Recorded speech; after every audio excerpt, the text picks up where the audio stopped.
হরে কৃষ্ণ বন্ধুরা, সকলকে কৃষ্ণপ্রিয়া উইথ মিতালি চ্যানেলে শুভেচ্ছা জানাই। আবার একটা ব্লগ নিয়ে চলে এসেছি তোমাদের মাঝে। এখন সকাল হয়ে গেছে, চন্দনযাত্রা চলছে, আমার গোপু সোনাদের চন্দন মাখিয়ে দিচ্ছি। এবারে আরতি করব। প্রথমে ধূপ দিয়ে আরতি করব, সর্বাঙ্গে 7বার ধূপ দেখাবো ভগবানকে। তারপরে আরতি করব পঞ্চপ্রদীপ দিয়ে। পঞ্চপ্রদীপ হচ্ছে প্রথমে চরণে 4বার, নাভিতে 2বার, মস্তকে 3বার। এই হচ্ছে পঞ্চপ্রদীপ বা প্রদীপ দেখানোর নিয়ম। তো পঞ্চপ্রদীপ আমি আর সর্বাঙ্গে 7বার, এটাই হচ্ছে নিয়ম। তারপরে আমি জলশঙ্খ দিয়ে করছি। জলশঙ্খ হচ্ছে মস্তকে 3বার আর সর্বাঙ্গে 7বার।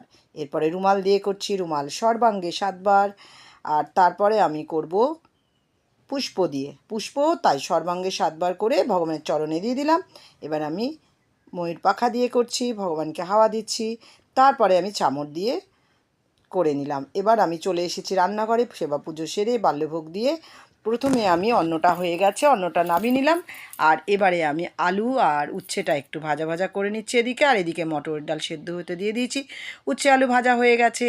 এবারে আমি শুকনো লঙ্কা আর জিরে ফোড়ন দিয়ে মটরের ডালটা একটু নুন মিষ্টি দিয়ে দেবো, হলুদ অবশ্যই দেব। আর এই ডালটা একটু মিষ্টি মিষ্টি হবে, আর একটু ঘিও দিয়ে দেবো।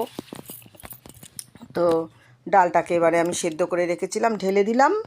তো বন্ধুরা, এরপর এই অবধি সব ঠিক ছিল। তারপরে যেটা হলো সেটা খুবই কষ্টের, এটা দেখাচ্ছি। এই যে এতগুলো কচু আমি সেদ্ধ করে নিয়েছি, আর বাকি কচুগুলো এখনও সেদ্ধ হচ্ছে।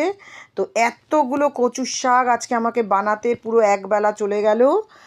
আর আমার আর অন্য কোনো রান্না করা হলো না। এই একবেলা সারা বেলা চলে গেল। ভেবেছিলাম স্কুলে দেরি হয়ে যাবে। তো যাই হোক, জিরে আর তেজপাতা আর হিং ফোড়ন দিয়ে আমি কচুর শাকটা দিয়ে দিলাম। প্রচণ্ড তাড়াহুড়ো, আর তার মধ্যে এইটা করতে গিয়ে একদম পুরো আমি একদম মানে দৌড়োদৌড়ি শুরু হয়ে গেল। ঘড়ির দিকে তাকাচ্ছি আর করছি।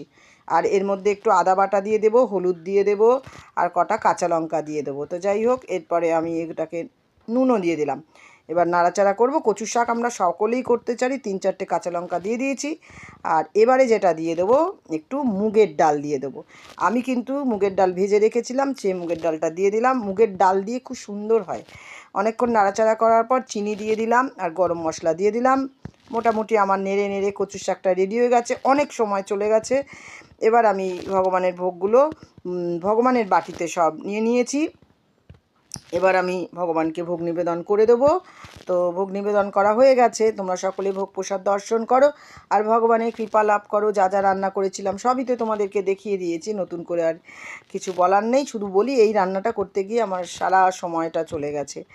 তো এখন আমি চলে এসেছি স্কুলের শিশুদের আমি তাদেরকে নামের সঙ্গে পরিচিত হওয়ার জন্য ডেকে নিচ্ছি একে একে। তারা প্রত্যেকে তাদের নাম যে কার্ডে আমরা লিখে দিয়েছি, সেই কার্ড দেখে তারা প্রত্যেকে তাদের যে নাম সেটা চিনে চিনে নিয়ে যাচ্ছে। তো তারা একে অপরের সঙ্গেই শুধু পরিচিত হচ্ছে না, নিজের নামের সঙ্গেও তারা পরিচিত হচ্ছে। আর সবথেকে বড় কথা, তারা তাদের নামের যে অক্ষর সেগুলো চিনছে।